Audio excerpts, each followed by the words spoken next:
4 факта защо цигарите и алкохола вредят на диетата ви, когато сте започнали или смятате да започнете. Здравейте, хора!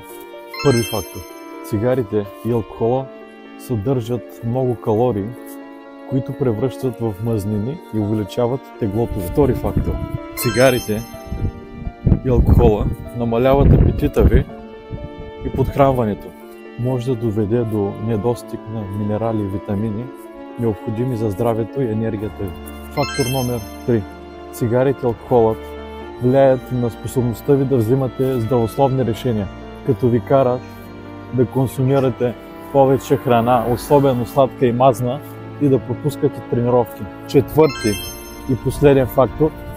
Цигарите и алкохолът влошават състоянието на вашата кожа, коса, зъби и ногти, което може да намали самочувствието и мотивацията ви за спазване на диета. Ако искате